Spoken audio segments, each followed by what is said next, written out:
हरे कृष्णा, राधे राधे भक्तों, जय सिया राम, जय हनुमान। भक्तों, आज की इस वीडियो में हम दिखाने वाले हैं कि जैसे हम प्रदोष काल में ये राम दिवाली मनाएंगे, तो पूजा करने के बाद में चढ़ाई गई सामग्रियों का हमें क्या करना है, और साथ में जो हमने भोग प्रसाद रखा है इसका क्या करना होगा, और साथ में जो हमने श्रृंगार की सामग्री चढ़ाई है माता के लिए, इसका क्या करना होगा, चौकी का विसर्जन हमें कैसे करना है, संपूर्ण जानकारी आपको इस वीडियो में मिलने वाली है। क्योंकि भक्तों, सभी जो राम दीपावली है या दीपावली की जो पूजा होती है प्रदोष काल में की जाती है, तो सेम डे चौकी नहीं हटाई जाती है, नेक्स्ट डे जो है चौकी हटाई जाती है। तो देखिए, हमारा जैसे ये पूजन हो जाता है और जो भोग प्रसाद होता है, आपने क्या करना है मैं सबसे पहले बता दूं। तो ये जो भोग प्रसाद आपने यहाँ पर चढ़ाया है, ये सब आपने हटाना है। हटाने से पहले क्या करना है, आपने यहाँ पर जो है 3 बार ताली बजानी होती है, प्रार्थना करनी होती है, हे सभी देवी देवताओं, आप अपने स्थान को जो है अपना स्थान ग्रहण कीजिए और अपनी कृपा दृष्टि सदैव हम पर बनाए रखिए। ऐसी प्रार्थना करनी है सभी देवी देवताओं से। ऐसा बोलते हुए हमें अपनी चौकी को इस तरह से हिला लेना होता है थोड़ा सा, ठीक है। और जो आपने यहाँ पर गणेश जी को बिठाया है, उनको भी यहाँ से अपने स्थान से हिला देंगे। तस्वीर को भी हम हिला देंगे थोड़ा सा। अगर आपने श्री कलश की या दीप कलश की स्थापना की है, तो उसे भी अपने स्थान से हिला दीजिएगा थोड़ा सा, ठीक है। तो इस प्रकार से हमारा चौकी को उठाना होता है। तो आप चलिए, जो हमने भोग प्रसाद चढ़ाया है ये हम हटा लेते हैं। तो जो भी आपने भोग प्रसाद यहाँ पर चढ़ाया था, ये सभी आपने परिवार सहित में बांट दीजिएगा। आप चाहे तो अपने आस पड़ोस में भी बांट सकते हैं, क्योंकि खुशी का माहौल है। और देखिए, हमने दीपावली की तरह जो ये पूजन किया है, पूजन के बाद में ये भोग प्रसाद हमें बांटना होता है। तो ये परिवार सहित आस पड़ोस में जरूर से बांटिएगा। तो ये हम भोग प्रसाद यहाँ से हटा लेंगे, ठीक है। ठीक है भक्तों, ये जो हमने माता रानी को 16 श्रृंगार की सामग्री भेंट की थी, इसमें से आप चाहे तो प्रसाद के रूप में आप मेहंदी ले सकते हैं या बिंदी का पत्ता ले सकते हैं। और ज्यादा से ज्यादा ये जो चीजें हैं हमें दान करनी है। अगर हम सुहाग की चीजें ज्यादा दान करते हैं तो हमारे सुहाग में भी वृद्धि होती है, इस बात का ध्यान रखिएगा। यदि आपके यहाँ कोई लेता नहीं है तो आप ऐसा करिएगा, राम सीता मंदिर का जो प्राचीन मंदिर होगा या जो भी मंदिर है राम सीता जी का, आप वहां पर माता जी को चढ़ा करके आ सकते हैं। ये मंदिर की जो ब्राह्मणी होती हैं वो इसका यूज कर लेती हैं। तो देखिए, जो हमने यहाँ पर दक्षिणा चढ़ाई थी वो दक्षिणा भी, तो देखिए जो हमने सभी को दक्षिणा चढ़ाई थी, ये दक्षिणा आपने क्या करना है, ये आपने किसी जरूरतमंद को दान कर देना है। अगर आपके घर में कोई छोटी कन्या है आप उसे दे सकते हैं, या इसका कुछ सामान लेकर के आप उस छोटी कन्या को दे सकते हैं, या मंदिर में ले जा करके दान कर सकते हैं, क्योंकि दान करना बहुत ही पुण्य मिलता है हमें। आप देख लेते हैं, हमें ये जो दीपक हमने जलाए थे इसका क्या करना है। तो देखिए, हमें ये जो दीपक है, अगर आपके पास नदी किनारा है तो आप वहां जाकर के विसर्जित कर सकते हैं। नहीं तो आप ऐसा कर सकते हैं, घर में अगर पुश्तैनी जमीन है, मिट्टी का है, तो आप वहां गड्ढा खोद करके दबा दीजिएगा, ये अपने आप ही समाहित हो जाती है भूमि में। और जो ये बर्तन है इसे आप धुल करके पूजा में यूज कर लीजिएगा।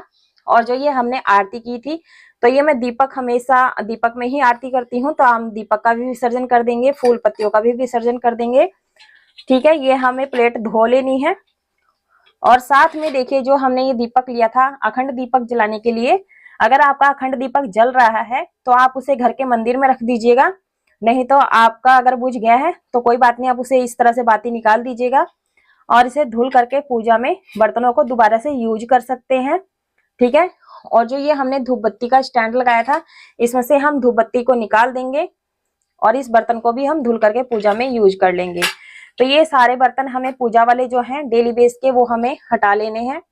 और देखिए, हमने गणपति जी को जो भोग लगाया था जल का, ये आप किसी पवित्र पौधे में डाल दीजिएगा, इधर उधर फेंकना नहीं है, इस बात का ध्यान रखिएगा।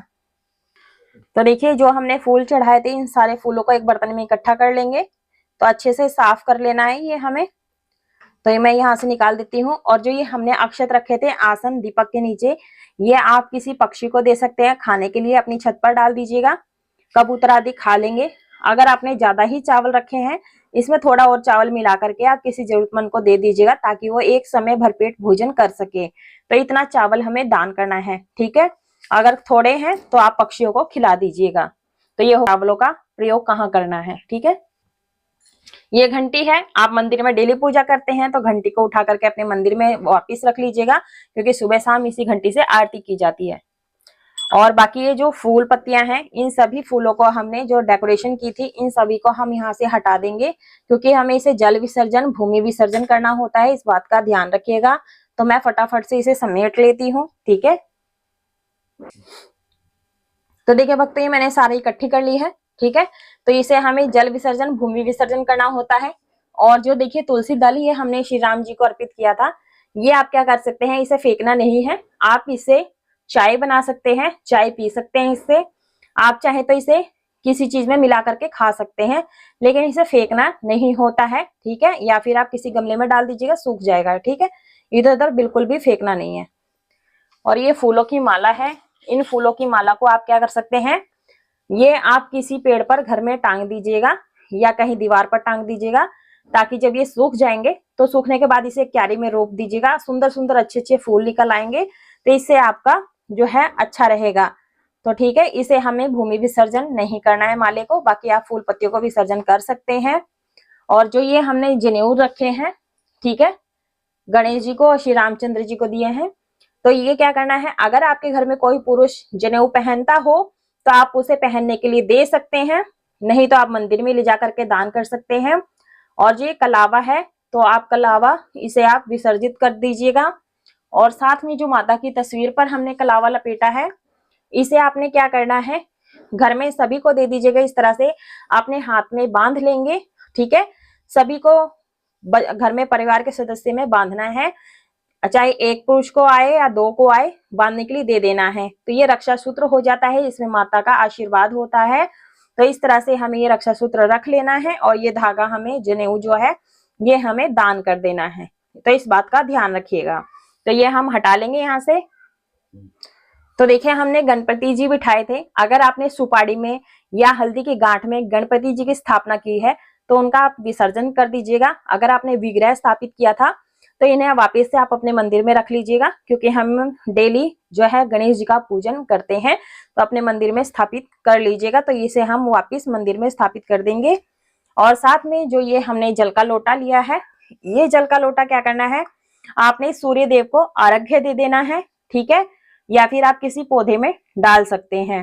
तो जो ये तुलसी का पत्र है, इसे मैंने जैसे बताया कि आप इसे यूज कर सकते हैं, यानी खा सकते हैं, चाय में डाल करके पी सकते हैं, ठीक है। बाकी ये जल हमें सूर्य देव को या फिर किसी पवित्र पौधे में डाल देना है। तो ये हम हटा लेंगे यहाँ से। अगर आपने दीप कलश की या श्री कलश की स्थापना की है, तो जो आपने दीपक लिया है मिट्टी का या तांबे का, पीतल का लिया है, तो आप उसे यूज कर सकते हैं। मिट्टी का है तो आप उसका विसर्जन कर दीजिएगा। यदि आपने कलश मिट्टी का रखा है तो उसे विसर्जित करना है, क्योंकि मिट्टी का जो धातु, मिट्टी का जो पात्र होता है, एक बार यूज करने के बाद दोबारा यूज नहीं किया जाता है। तांबे का या पीतल का लिया है तो आप उसे धुल करके पूजा में यूज कर लीजिएगा। जो इसके अंदर जो है इलायची है, सिक्का है, हल्दी की गांठ है, उसे पूजा में यूज कर सकते हैं। बाकी सभी चीजें जैसे इलायची, लौंग, इनका विसर्जन कर दीजिएगा। पत्तों का विसर्जन करना है, ठीक है। इस तरह से हमें कलश विसर्जन करना है। और जो कलश के नीचे चावल रखे हैं तो उसको आपने पक्षियों को डाल देना है। बाकी ये हमारे राम दरबार है। अगर आपके विग्रह हैं तो भी, और अगर तस्वीर है बड़ी है तो आप इसे जल का छींटा लगा दीजिएगा, साफ कर दीजिएगा अच्छे से, और लाल कपड़े में बांध करके आप वापस रख सकते हैं। जब भी कोई भी राम जी से संबंधित कोई भी त्योहार आता है, जैसे सीता अष्टमी हो गई, रामनवमी हो गई, तो उसमें निकाल करके आप पूजन कर सकते हैं, ठीक है। अगर मूर्ति छोटी है आपकी तो आप मंदिर में स्थापित कर लीजिएगा। तो इस तरह से हमें राम दरबार का जो है फोटो तस्वीर रखनी है सुरक्षित स्थान पर, ठीक है। बाकी देखिए, जो हमने फूल पत्तियां ली हैं, इन फूल पत्तियों को हमें इकट्ठा कर लेना है। ये हम हटा देंगे यहाँ से, ठीक है। ये हमने सारा हटा दिया है, इनका हमें विसर्जन कर देना है। और जो ये आपने आसन बिछाया था, इस आसन को अगर आपने नया कोरा आसन बिछाया है तो आपने मंदिर में दान करना है, ठीक। अगर आप डेली पूजा के आसन का प्रयोग किया है तो आप इसे धुल करके पूजा में दोबारा से चौकी पर बिछा सकते हैं। तो इस तरह से हमें राम दिवाली की चौकी का विसर्जन करना है। मैंने आपको सभी जानकारी दे दी है। यदि आपके मन में फिर भी कोई प्रश्न रह जाता है पूछने के लिए तो आप कमेंट में पूछ सकते हैं, उसका रिप्लाई आपको जल्द से जल्द मिल जाएगा। और हाँ, यदि आपने अभी तक हमारे चैनल को सब्सक्राइब नहीं किया है, पहली बार आए हैं तो चैनल को सब्सक्राइब जरूर से कर लीजिएगा। बेल आइकन की घंटी को भी प्रेस कर लीजिएगा ताकि आने वाली वीडियोस की नोटिफिकेशन आप सभी को सबसे पहले मिल सके। और फेसबुक पर और इंस्टाग्राम पर फॉलो जरूर से कीजिएगा क्योंकि वहां पर भी वीडियोस अपलोड होती रहती हैं, तो आप वहां पर भी चेकआउट कर सकते हैं।